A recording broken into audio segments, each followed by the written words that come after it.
আজকের নিবেদন শুক্লা ঘোষালের লেখা গল্প তরুলতা। হেমন্তবালা স্মৃতি বিদ্যালয়ে চতুর্থ শ্রেণীর কর্মচারীর পোস্টটা পেয়ে বেঁচে গেল তরুলতা। এটা অবশ্য কোনো সরকারি পোস্ট নয়। স্কুল তার নিজস্ব ফান্ড থেকে তরুলতাকে ৩,০০০ টাকা দেয়, আর ২০ জন দিদিমণি দেন ২,০০০ টাকা, সাকুল্যে ৫,০০০ টাকা। তরুবালার কাছে তা অনেক। ওয়ার্ডদের বদান্যতায় সিঁড়ির নিচের ঘরে ঠাঁই পেয়েছে সে, না হলে সত্যিই তো তার যাবার কোনো জায়গা ছিল না।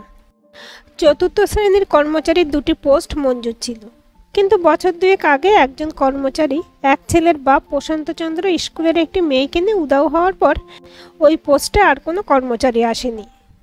আর একজন যে আছে নগেন বারিক, তার পক্ষে একা সব কাজ সামাল দেওয়া সম্ভব হচ্ছিল না। অসুবিধা খুবই হচ্ছিল। শেষে মাস ৬ আগে তরুলতাকে কাজে লাগানোর পর কিছুটা সুবিধা হয়েছে। স্কুলে দরজা জানালা খোলা বন্ধ করা, ঘর দোর ঝাড়পোছ করা, ক্লাসে ক্লাসে রোল কলের খাতা, নোটিশ নিয়ে যাওয়া, ঘন্টা বাজানো, এসব কাজের জন্য দিদিমণিদের চা করা, টিফিন করা, যারা স্কুলের টিফিন খান না তাদের টিফিন এনে দেওয়ার কাজও করে। তরুলতার বাবা রিক্সা চালিয়ে জবরদখলের জমিতে মাথা গোঁজার যে আস্তানাটুকু বানিয়েছিল তা এখন বড় ভাইয়ের দখলে। ১.৫খানা ঘরের আধখানাতে তরুলতা আর তার মা থাকত, তাতেই রান্না বান্না, তাতেই শোয়া। বাবা তো গত হয়েছে বছর ১০ আগে। ভাই বিয়ের পর বড় ঘরটার দখল নিয়েছে। ২টো বাচ্চা আছে তার, বড় ঘরখানা তার প্রয়োজনই। তরুলতা বা তার মা তাতে কোনো আপত্তিও করেনি। তবুও জল, বাথরুম এসব নিয়ে ঝগড়া লেগেই থাকতো। মা মারা যাবার পর ব্যাপারটা চরমে উঠেছিল। মাঝে মাঝে দাদার হাতে মারও খেতে হতো তাকে। স্কুলে পড়ার সময় ভালো সেলাই করতো তরুলতা। হাতে বোনা সোয়েটার, চটের আসন, কাঁথা স্টিচের ব্লাউজ পিস নিয়ে গিয়ে বিক্রি করতো সে পুরনো দিদিমণিদের কাছে। নিজের দুঃখের গল্পও করতো সে। সকলের বিবেচনাতেই কাজটা তার হয়েছে। তরুলতাকে কোনো পুরুষ প্রপোজাল দেয়নি, কিন্তু তরুলতার একজন স্বপ্নের পুরুষ আছে, সেই কিশোরবেলা থেকে। যখন সে সবে বড় হচ্ছে, যখন তার বন্ধুদের অনেকেরই বয়ফ্রেন্ড জুটে গিয়েছিল কিন্তু তার জোটেনি, তখন থেকে একজন পুরুষ বন্ধু তার মানস সঙ্গী ছিল। তরুলতার দোকানে গেলে সে তার পিছনে এসে দাঁড়াতো, তরুলতার ঘাড়ে নিঃশ্বাস ফেলত, তরুলতার পিছন পিছন তার বাড়ি আসতো। পথে নানাভাবে আলাপ জমাতো। কথাবার্তা এইভাবেই শুরু হতো। এই মেয়ে, তোমার নাম কি? বলবো কেন? বলবে না তো কি নামে তোমায় ডাকবো? তুমি ডাকলে বুঝি আমি সাড়া দেব? সাড়া না দিলে আমি ছাড়বো? কি করবে? এমনি করে তোমায় আমার দিকে ঘুরিয়ে দেব। স্বপ্নের সেই কিশোর তরুলতার কাঁধ ধরে তাকে নিজের দিকে ঘুরিয়ে দিত। তরুলতার লজ্জায় মুখ ঢাকত। এই সময় সত্যিই তরুলতার গা ভারী হয়ে যেত, মুখ লজ্জায় লাল হয়ে যেত। চেনা কারোর সঙ্গে দেখা হলে খুব লজ্জায় পড়ে যেত সে। তার মনে হতো ওর মুখ দেখে ওর মনের অবস্থা বোধহয় সবাই বুঝে যাবে। তরুলতার কোনো ঘনিষ্ঠ বন্ধু ছিল না। দেখতে চলনসই, কিন্তু একটু ভারী চেহারার জন্য তাকে সমবয়সীদের থেকে একটু বয়স্ক লাগতো। কলোনির স্কুল, বন্ধুরা সকলেই নিম্নবিত্ত বা মধ্যবিত্ত পরিবারের। তরুলতা ছিল গরিবের মধ্যেও গরিব।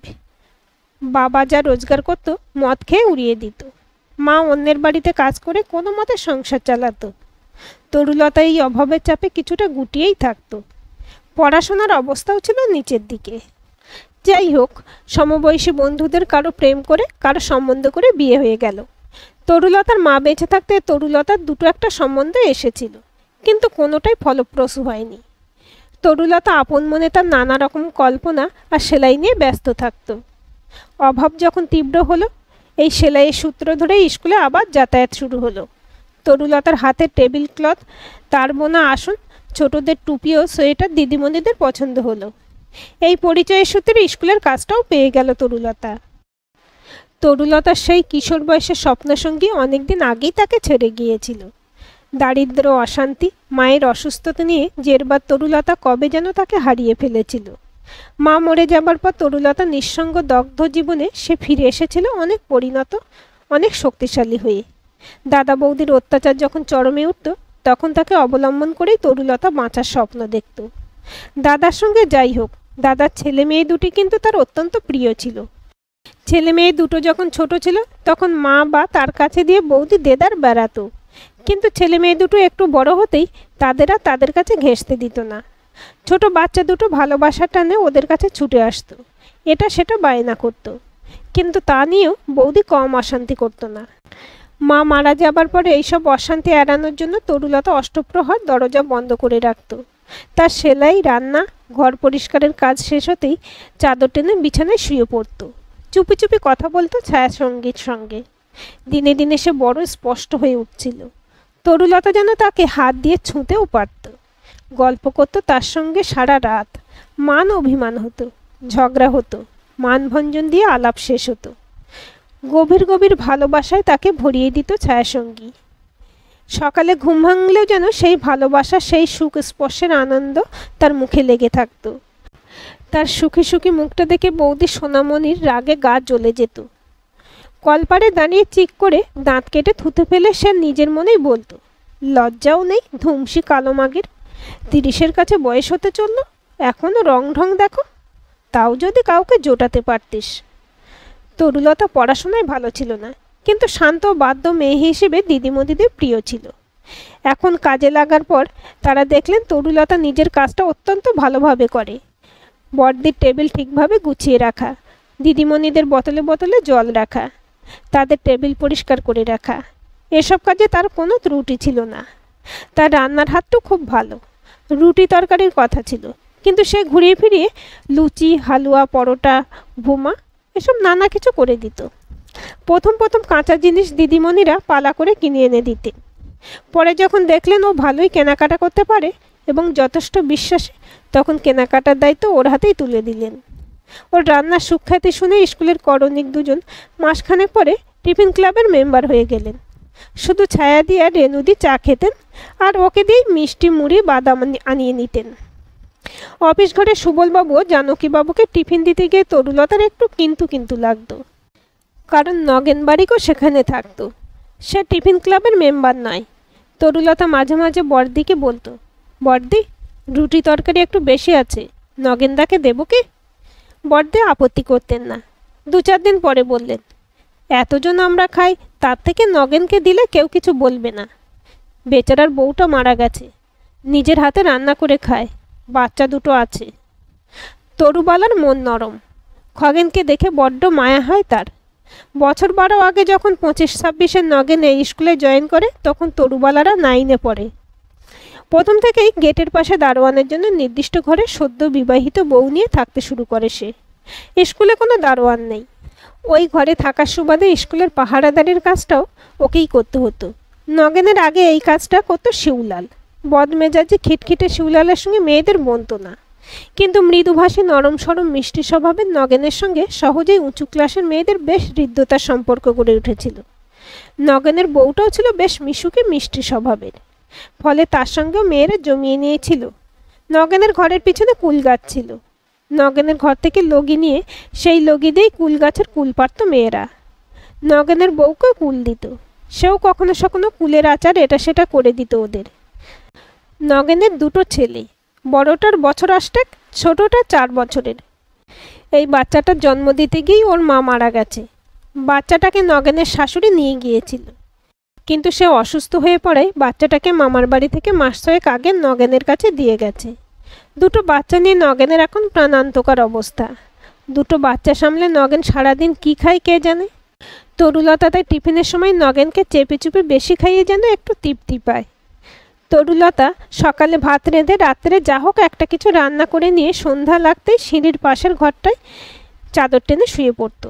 একটু পরেই তার মন বাস্তব সংসারের গণ্ডি পেরিয়ে তার স্বপ্নপুরুষের সঙ্গে কাল্পনিক এক স্বর্গরাজ্যে পৌঁছে যেত। কিন্তু তরুলতার এই স্বর্গসুখ বেশি দিন স্থায়ী হলো না। নগেনের বাচ্চা দুটো মাঝে মাঝে তার সিঁড়ির তলার সংসারে হানা দিতে লাগলো। আসলে এর জন্য ওই দায়ী।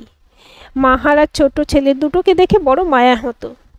একটা রোববার দাদার বাড়িতে দেখা করতে যাবার সময় দাদার বাচ্চা দুটোর জন্য চকলেট কেনার সময় ওদের জন্যও কিনলো। চকলেট পেয়ে দুটিতে কি খুশি! ভারী ভালো লাগলো তরুলতার। সে মাঝে মাঝে ওদের ডেকে চানাচুর, বাদাম ভাজা এসব দিত। আস্তে আস্তে দুটিতে ওর ঘরে এসে আবদার শুরু করলো, ওটা কি রাঁধছো পিসি? আলু ভাজা? আমাদের একটু মুড়ি মেখে দেবে? তুমি বুঝি কুমড়োর তরকারি করছো? জানো, মা ঠিক এমনি তরকারি করতো, ঠিক এমনি গন্ধ বেরোতো। তরুলতার বুক টনটন করত। তার সুন্দর গ্রাম্য বধূটিকে মনে পড়ত। হা হা, কোথাও যদি সে থেকে থাকে, তবে কোলে শিশু দুটোকে ছেড়ে তার না জানি কত কষ্ট হচ্ছে। এমনভাবেই মায়ায় জড়িয়ে যায় তরুলতা। বাটি ভরে রান্না করে ছেলেদের জন্য নগেনকে দেয়। বলা বাহুল্য, তাতে বাপেরও কম পড়ে না। এভাবেই তরকারির সঙ্গে একটা দুটো ভাজাভুজিও দেওয়া হয়। ছোটটা দাদার সঙ্গে মারামারি করে তরুলতার বুকে মুখ গুঁজে কাঁদে। বড়টা তরু পিসির কাছে আবদার করে জামার বোতাম সেলাই করে দেবার জন্য। তরুলতার কাজ বাড়ে। রাতে শুতে যেতে রোজই দেরি হয়ে যায়। অপেক্ষা করে করে ক্লান্ত হয়ে স্বপ্নপুরুষ চলে যায়। কোনো কোনো দিন যখন আসে, আসে একদম নতুন রূপে। আগে আসতো কখনো সলমন, কখনো শাহরুখ, কখনো বা দেবের চেহারায়। আজকাল আসে বড্ড সাদাসিধে পোশাকে, সাদামাটা চেহারায়। আজকাল আসে বড্ড সাদাসিধে পোশাকে, সাদামাটা চেহারায়। মুখের আদলটাও যখন খুব চেনা কোনো মানুষের মতো লাগে, তখন তরুলতা লজ্জায় চোখ বুজে বালিশে মুখ গুঁজে তাকে জোর করে বিদায় দেয়। ছুটির দিনগুলোতে ছেলে দুটো ওকে জেরবার করে পিসির কাছে চান করবে, পিসির হাতে খাবে। পিসি তো দুপুরে ওদের কাছে শুতে পারে, গল্প করতে পারে। বন্ধুহীন আত্মীয়হীন সংসারে পিসি ওদের সবচেয়ে বড় বন্ধু। সব আবদার মেটানো যায় না। তবু তরুলতা মাঝে মাঝেই বাগানে জল দেবার পাইপ লাগিয়ে, সাবান লাগিয়ে, চুলে শ্যাম্পু দিয়ে ছেলে দুটোকে চান করিয়ে দেয়। সিঁড়ির ঘরের সামনে দুটো আসন পেতে দিয়ে দুটোকে পড়তে বসায়। রান্না করতে করতে গল্পও করে। কোনো কোনো দিন বিকেলের দিকে হাত ধরে দাদার বাড়িতে নিয়ে যায়। দাদার ছেলে মেয়েদের সঙ্গে খেলা করে ওরা। এইটুকুতেই ওরা খুব খুশি। কৃতজ্ঞ নগেন এক একটা রবিবারে চিকেন কারি করে তরুলতাকে দেয়। ওটাই ও ভালো রাঁধতে পারে। সময় এগোয়, ঘনিষ্ঠতা বাড়ে। নগেন তরুলতাকে বলে, সকালের ভাত রাতে খাও কেন? আমি তো রোজ রাতে ভাত রাঁধি, তুমি তো গরম ভাতটা আমার কাছ থেকে নিতে পারো। ছেলেরা বলে, পিসি তো রাতে আমাদের সঙ্গেই খেতে পারো। শেষে তাও হয়। মাঝে মাঝে রাতের বেলা একসাথে রান্না বান্না খাওয়া দাওয়া হয়। সেদিন যেন উৎসব লেগে যায়। ছেলে দুটো কল বল করে, ঘরটা ভরা ভরা লাগে। মাটিতে বসে ছোট ছেলেটাকে যখন পরম আদরে ভাত খাইয়ে দেয় তরুলতা, ওর মুখের এক পাশে আলো পড়ে। তখন নগেন তার ফর্সা গোলগাল সুন্দরী বউটাকে ভুলে গিয়ে মুগ্ধ হয়ে তরুলতা শ্যামলা সাদাসিধে মুখটার দিকে তাকিয়ে থাকে।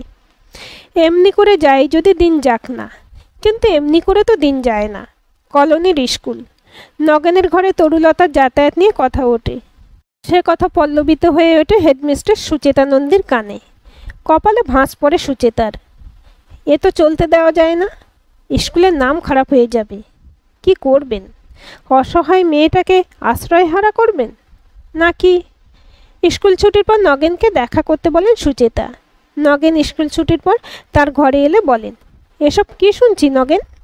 তরুলতার সঙ্গে এভাবে মেলামেশা করলে তো স্কুলে থাকতে দেওয়া যাবে না। নগেনের কান লাল হয়ে যায়। সে মাথা চুলকোতে চুলকোতে বলে, আজ্ঞে বড়দি, বাচ্চারা তরুলতাকে টানাটানি করে, তাই সে মাঝে মাঝে ঘরে আসে। সুচেতা তীক্ষ্ণ দৃষ্টিতে তাকে দেখতে দেখতে বলেন, বাচ্চারা যদি ওকে পছন্দ করে তবে তো ঝামেলা মিটেই গেল। বিয়ে করে নাও ওকে তুমি। তুমি তো চিরদিন একা থাকবে না, বিয়ে তো করবেই। একে তো প্রশান্ত একটা কেলেঙ্কারি করে স্কুলের যথেষ্ট নাম খারাপ করে গেছে। এরপর তোমার সম্বন্ধে কথা উঠলে স্কুলে আর মেয়েরা আসবে না। তরুলতাকে বিয়ে করে নিলে আর কোনো কথা উঠবে না। ছেলেরাও ওকে সহজে মেনে নেবে। যা হোক, তুমি আমাকে ভেবেচিন্তে দুদিনের মধ্যে জানাও, না হলে আমাকে অন্য ব্যবস্থা নিতে হবে। বড়দির তত্ত্বাবধানে ও দিদিমণিদের উৎসাহে মাসখানেকের মধ্যেই নগেন ও তরুলতার শুভ বিবাহ সম্পন্ন হলো। তরুলতা সিঁড়িতলার ঘর থেকে নগেনের ঘরে পাকাপাকিভাবে আশ্রয় পেল। ছেলেরা নতুন মা পেয়ে আর নগেন নতুন বউ পেয়ে খুশি হলো। শুধু তরুলতা স্বপ্নপুরুষটি বোধহয় হতাশ হয়ে চিরদিনের মতো বিদায় নিল। আজকের গল্পটি আপনাদের কেমন লাগলো কমেন্ট করে জানাবেন। ভালো লাগলে অবশ্যই একটা লাইক দেবেন আর চ্যানেলটি সাবস্ক্রাইব করে সাথে থাকবেন এবং নতুন ভিডিও আপডেট পেতে বেল আইকনটি ক্লিক করে রাখুন। গল্পটি ভালো লাগলে অন্যদের সাথে শেয়ারও করতে পারেন।